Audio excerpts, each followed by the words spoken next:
Hello दोस्तों, स्वागत है आपका हमारे यूट्यूब चैनल पर। आज हम आपको डी फार्म फर्स्ट ईयर का subject human anatomy and physiology जिसका चैप्टर नंबर 3 का पार्ट नंबर 3 पढ़ाएंगे। दोस्तों, अगर आपने प्रीवियस वाले पार्ट नहीं देखे हैं तो आप हमारे चैनल की प्लेलिस्ट में जाइए, वहाँ से एनाटॉमी के 3rd चैप्टर के यानी 2 पार्ट्स को हम कंप्लीट कर चुके हैं, जिसमें हम एपिथेलियम टिश्यू और उसके बाद कनेक्टिव टिश्यू के बारे में बात कर चुके हैं। तो दोस्तों, इस वीडियो में हम मसल टिश्यू के बारे में बात करेंगे और जो नेक्स्ट वीडियो आएगी उसके बारे में बात करेंगे, यानी जो आपका लास्ट वाला टिश्यू है नर्वस टिश्यू, उसके बारे में बात करेंगे। तो दोस्तों, अगर वीडियो अच्छी लगे तो वीडियो को लाइक कर देना और हमारे चैनल को सब्सक्राइब करके ज़्यादा से ज़्यादा अपने दोस्तों को भी शेयर कर देना। दोस्तों, हम आपकी प्रिपरेशन बहुत अच्छे से कराएंगे और उसके बाद आपका सिलेबस भी पूरा टाइम से कंप्लीट कराएंगे। तो अगर आपको मेरे व्हाट्सएप ग्रुप से ऐड होना है, यानी आपको पीडीएफ चाहिए है हिंदी इंग्लिश मिक्स वाली, तो दोस्तों डिस्क्रिप्शन बॉक्स में लिंक दी गई है और स्क्रीन पर मेरा नंबर भी लिखा हुआ है, आप हमसे कांटेक्ट कर सकते हैं। उसके बाद आप पीडीएफ ले सकते हैं। तो इसमें बात करते हैं मसल टिश्यू की, कि मसल टिश्यू क्या होता है और इसके क्या क्या टाइप होते हैं, उनके बारे में बात करते हैं। तो यानी वह टिश्यू जो हमारी बॉडी के पार्ट के कॉन्ट्रैक्शन एंड रिलैक्सेशन में हेल्प करते हैं, यानी हमारी बॉडी जो कॉन्ट्रैक्ट करती है, यानी हम जो हाथ पैर को हिलाते हैं और चलाते हैं और बॉडी का मूवमेंट करते हैं, या बॉडी को रिलैक्सेशन प्रोवाइड करते हैं, यानी जो मसल टिश्यू होते हैं ये बॉडी को रिलैक्स करते हैं, तो इनको कहा जाता है मसल टिश्यू। और ये हमारी बॉडी के मूवमेंट में भी हेल्प करते हैं, यानी मूवमेंट अभी हमने बताया कि बॉडी को जो हम हिलाते हैं या अपना कोई वर्क करते हैं तो बॉडी के मूवमेंट में भी आपके जो मसल टिश्यू होते हैं वह हेल्प करते हैं और इनको मसल टिश्यू कहा जाता है, यानी लास्ट में लिखा है इनको मसल टिश्यू कहा जाता है। फिर नीचे की तरफ पॉइंट लिखा हुआ है मसल कॉन्ट्रैक्शन के लिए बॉडी की सप्लाई, यानी जो आपका यानी यहाँ पर ब्लड लिखा हुआ है, यानी मसल कॉन्ट्रैक्शन के लिए ब्लड की सप्लाई की ज़रूरत होती है। यानी जो जब मसल कॉन्ट्रैक्शन होगा, यानी हमारी बॉडी का मूवमेंट होगा, जब मसल कॉन्ट्रैक्ट करेंगी तो उनके लिए ब्लड की सप्लाई की ज़रूरत होती है और उनके लिए ऑक्सीजन की भी ज़रूरत होती है, न्यूट्रिएंट की भी ज़रूरत होती है। तो दोस्तों, ये पॉइंट हमने लिखा है आपकी नॉलेज के लिए, क्योंकि दोस्तों यानी इसमें आपको नॉलेज ये दी गई है कि जब मसल कॉन्ट्रैक्शन होगा तो ब्लड की सप्लाई की ज़रूरत होगी, ऑक्सीजन की ज़रूरत होगी और न्यूट्रिएंट्स की भी ज़रूरत होगी। तो मसल टिश्यू आपको समझ में आया होगा कि मसल टिश्यू क्या होता है। तो इसको हमने समझाया कि वह टिश्यू जो हमारी बॉडी के पार्ट के कॉन्ट्रैक्शन रिलैक्सेशन में हेल्प करते हैं, बॉडी के मूवमेंट में हेल्प करते हैं, उनको मसल टिश्यू कहा जाता है। और उसके बाद मसल टिश्यू के कुछ टाइप्स होते हैं, तो इनके बारे में बात करते हैं। टाइप ऑफ मसल टिश्यू, यानी जो मसल टिश्यू होते हैं वे 3 टाइप के होते हैं। एक होते हैं स्केलेटल मसल और उसके बाद दूसरा वाला होता है स्मूथ मसल, तीसरा होता है आपका कार्डियक मसल। तो इन 3 टिश्यू के बारे में आप पढ़ेंगे और अच्छे से इनको कंप्लीट करेंगे और इनके स्ट्रक्चर को पढ़ेंगे। फिर उसके बाद जो आपका मसल टिश्यू वाला टॉपिक है वह पूरा कंप्लीट हो जाएगा। तो स्केलेटल मसल की बात करते हैं। स्केलेटल मसल क्या होते हैं, यानी देखिए ये बोन में प्रेजेंट होते हैं। जो आपके स्केलेटल मसल होते हैं ये बोन में प्रेजेंट होते हैं, यानी बोन जिसको कहा जाता है स्केलेटन, यानी बोन को मूवमेंट करने में हेल्प करते हैं। ये जो स्केलेटल मसल होते हैं, जो आपके स्केलेटल मसल टिश्यू होते हैं, ये बोन को मूवमेंट करने में हेल्प करते हैं, इसलिए इनको स्केलेटल मसल कहा जाता है। तो दोस्तों, जो आपका स्केलेटल मसल होता है उसका हमने स्ट्रक्चर बनाया है, बहुत अच्छा स्ट्रक्चर अपने आप बनाया है। इसको आप भी बना सकते हैं और अच्छे से जब आप आंसर देंगे एग्ज़ाम में तो इस प्रकार से स्ट्रक्चर को अगर आप डिफ़ाइन करेंगे तो आपके बहुत अच्छे नंबर आएंगे। तो दोस्तों, इसमें जो आपका देखिए, इसमें जो मसल्स बनाई हैं हमने 3 टाइप की मसल्स बनाई हैं और उसके बाद इसमें जो न्यूक्लियस इसमें प्रेजेंट होता है, यानी इसमें न्यूक्लियस पहली वाली मसल में प्रेजेंट है, सेकंड वाली मसल में प्रेजेंट है और थर्ड वाली मसल में भी न्यूक्लियस प्रेजेंट है। और इसमें एक न्यूक्लियस नहीं प्रेजेंट होता, एक से ज़्यादा भी न्यूक्लियस प्रेजेंट होते हैं जो आपके स्केलेटल मसल होते हैं।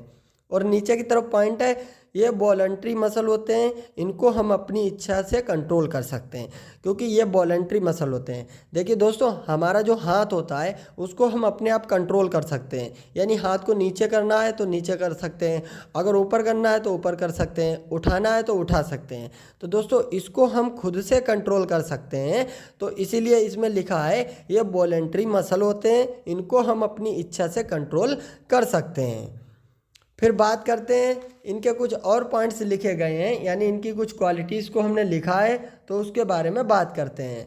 देखिए ये सिलेंड्रिकल शेप में होते हैं, जो आपने स्ट्रक्चर देखा भाई आपका सिलेंड्रिकल शेप में है, और उसके बाद इसमें बहुत से न्यूक्लियस प्रेजेंट होते हैं। हमने अभी बताया था इसमें ज़रूरी नहीं है कि केवल एक ही न्यूक्लियस प्रेजेंट हो, इसमें बहुत न्यूक्लियस प्रेजेंट होते हैं, और यह 15 सेंटीमीटर से लॉन्ग भी हो सकते हैं।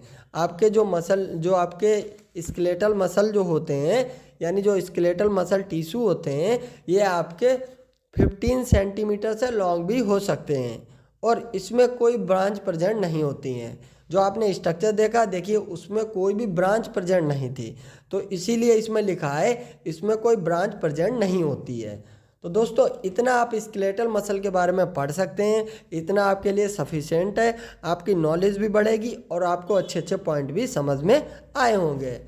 और उसके बाद बात करते हैं स्मूथ मसल की, कि स्मूथ मसल क्या होते हैं, उनके बारे में बात करेंगे, इनका स्ट्रक्चर बताएंगे, इनकी लोकेशन बताएंगे, और इनकी क्या क्या क्वालिटीज़ होती हैं उनके बारे में बात करेंगे। तो दोस्तों ये बहुत ही स्मूथ मसल होते हैं, यानी जो आपके स्मूथ मसल टिश्यू होते हैं ये बहुत ही स्मूथ होते हैं, इसलिए इनका नाम है स्मूथ मसल। तो इसलिए इनको स्मूथ मसल कहा जाता है, और ये स्पिंडल शेप में होते हैं। देखिए दोस्तों, जो आपका स्ट्रक्चर बना हुआ है, ये जो आपकी जो स्मूथ मसल्स बने हुए हैं, जिस टाइप में बने हुए हैं इसको स्पिंडल शेप कहा जाता है, तो इसीलिए इनको लिखा है हमने, ये स्पिंडल शेप में होते हैं। तो दोस्तों अगर आपका मल्टीपल चॉइस में क्वेश्चन आता है कि जो आपका स्मूथ मसल होता है उसका शेप किस प्रकार का होता है, तो आप उसको बताएंगे कि स्पिंडल शेप में होते हैं आपके स्मूथ मसल। इस प्रकार की मसल में ब्रांच प्रेजेंट नहीं होती हैं। जो आपके इस प्रकार यानी स्मूथ मसल होते हैं इसमें भी कोई ब्रांच प्रेजेंट नहीं होती है, और ये आपका जो स्ट्रक्चर होता है ये एक सीट की तरह दिखाई देता है। जो आपका यानी स्मूथ मसल के स्ट्रक्चर बना हुआ है ये एक सीट की तरह अरेंज होता है, और उसके बाद यानी इसके अंदर एक ही न्यूक्लियस प्रेजेंट होता है। प्रीवियस वाले स्ट्रक्चर में हमने बताया था इसमें कई यानी न्यूक्लियस प्रेजेंट होते हैं, लेकिन जो आपका स्मूथ मसल के स्ट्रक्चर होते हैं इसमें ओनली एक ही न्यूक्लियस प्रेजेंट होता है, और इसको ऑटोनोमिक नर्वस सिस्टम कंट्रोल करने का वर्क करता है। यानी ये ऑटोनोमिक नर्वस सिस्टम के कंट्रोल में वर्क करते हैं जो आपके स्मूथ मसल होते हैं, और इस प्रकार की मसल में ब्रांच प्रेजेंट नहीं होती हैं। ये वॉलंटरी मसल होती हैं, ये खुद के कंट्रोल में नहीं होती हैं दोस्तों, यानी इनको हम अपने आप खुद से कंट्रोल नहीं कर सकते हैं, ये इनवॉलंटरी मसल होती हैं। तो इनकी जब हम लोकेशन बताएंगे तो आपको पता लगेगा कि हाँ इनको हम खुद से कंट्रोल नहीं कर सकते हैं। तो इनका आप स्ट्रक्चर अच्छे से देख लीजिए, और उसके बाद बात करते हैं लोकेशन की। यानी ये इंटरनल ऑर्गन में प्रेजेंट होते हैं, यानी हमारी बॉडी के जो भी इंटरनल ऑर्गन होते हैं उसमें ये प्रेजेंट होते हैं, और जब हमारी बॉडी के इंटरनल ऑर्गन में प्रेजेंट होंगे तो इनको हम खुद से कंट्रोल नहीं कर पाएंगे।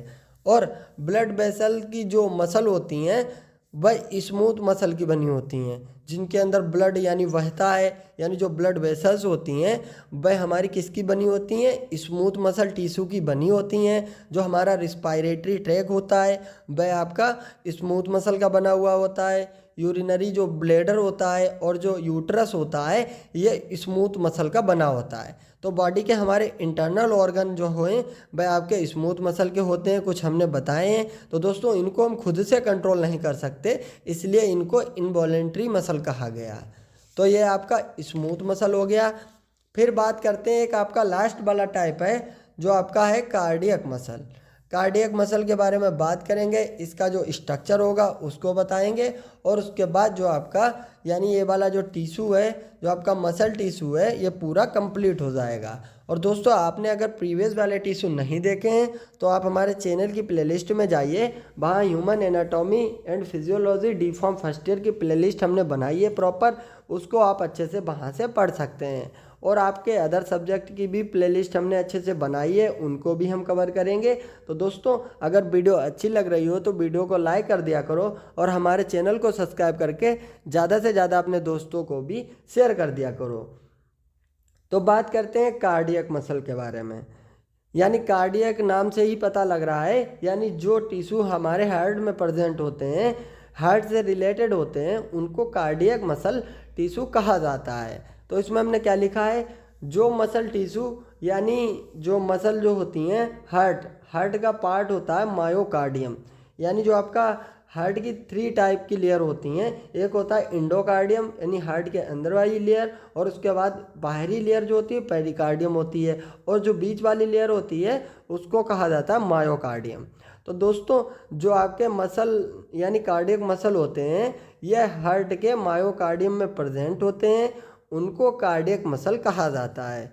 तो दोस्तों इसमें ब्रांच प्रेजेंट होती हैं। देखिए इसमें पहला वाला जो बना हुआ है, देखिए यहाँ पर स्ट्रक्चर जो हमने बनाया है, उसके बाद दूसरा स्ट्रक्चर उसी से ऐड है, फिर उसके बाद तीसरा भी स्ट्रक्चर इसी से ऐड है। तो इस प्रकार का स्ट्रक्चर होता है कार्डियक मसल का। दोस्तों आप अपनी कॉपी पर बना सकें इसलिए हमने इसको बहुत ही अच्छे से बनाया है।